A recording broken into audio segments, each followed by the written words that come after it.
In these waning days of 2025, I thought it would be a good idea to once more turn our attention to Christmas Eve, which happened just a week ago. What I want to do today on Talk Right is to talk about another poem about the three wise men, this one written by T.S. Eliot's great teacher, G.K. Chesterton. If you've never read any G.K. Chesterton before, I can't recommend him highly enough. He has a really idiosyncratic style, which is just absolutely bubbling with energy and life, and you really get a sense of that in his poem today.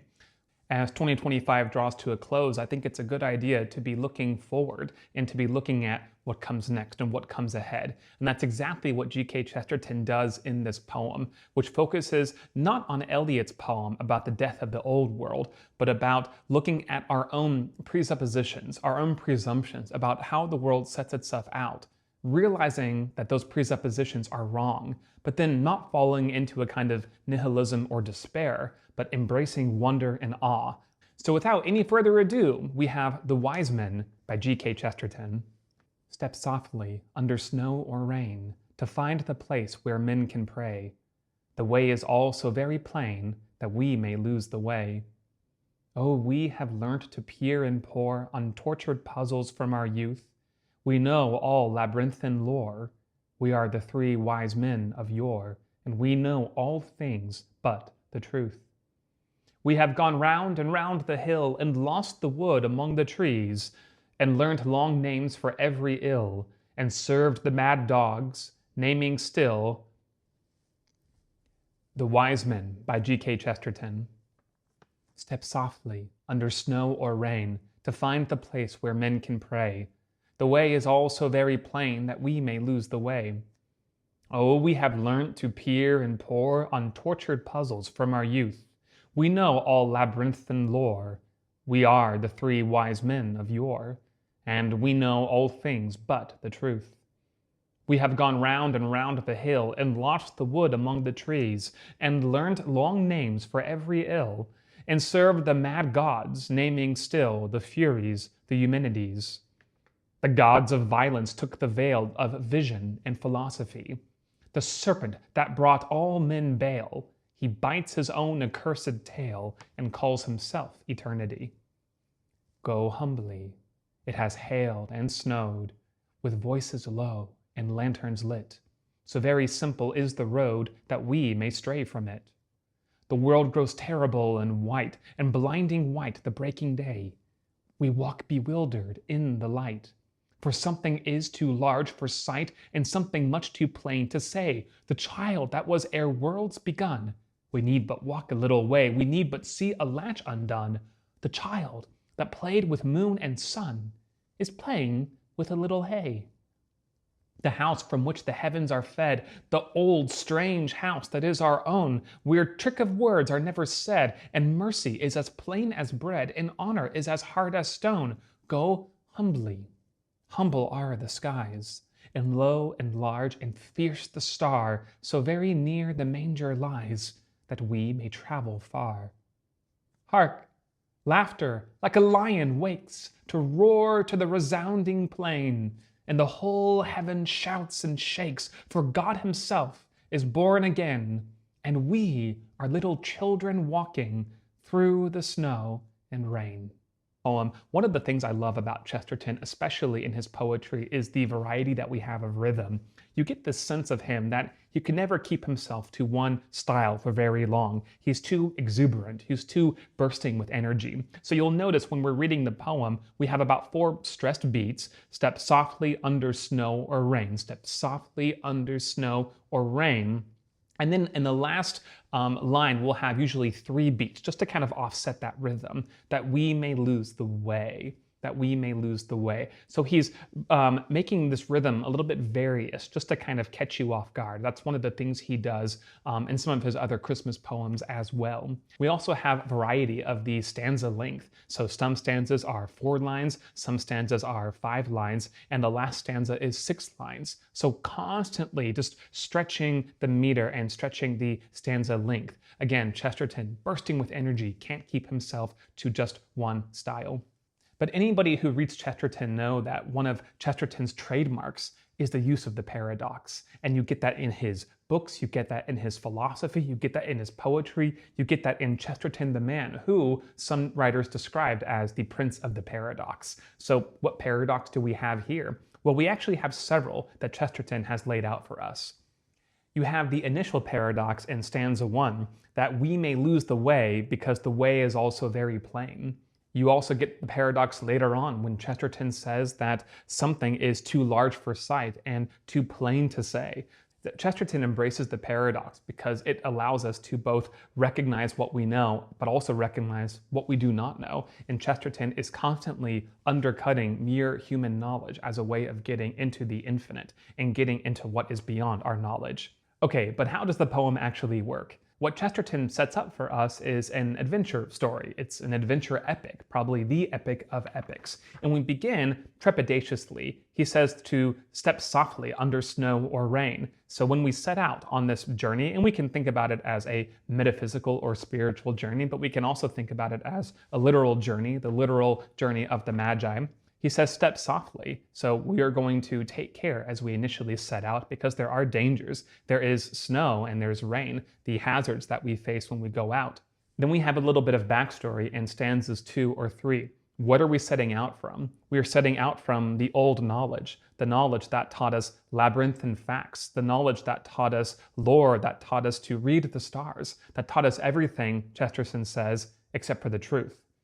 In stanzas 3 and 4, Chesterton says it's not only that we learned the wrong things, we actually learned things that were harmful. In stanza 3, he talks about how we have learnt long names for every ill. So our knowledge is nothing more than cataloging the sins of the world.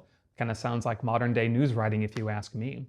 He also says that they served mad dogs, naming still the Furies and the Eumenides. So these aren't just false gods, these are mad gods. These are violent gods. We have that same idea too in stanza 4, where he talks about how these were gods of violence who took upon themselves the veil of vision and philosophy. Chesterton absolutely does not believe in a kind of religious pluralism. He absolutely accepts that there are right things to believe and wrong things to believe. There are right ways to live and wrong ways to live. And after growing up in a society like this that embraces so much pluralism, it can be refreshing to return to Chesterton and see the clarity that he brings to the situation. After those 4 stanzas detailing the beginning of the journey, Chesterton recaps. He says, now go humbly. Notice the switch that's taken place. Rather than step softly, it's now go humbly. The more we go on this journey, the more we recognize that our old ways of thinking and living have to die. We have to be prepared to sever ourselves from our past knowledge and from our past selves.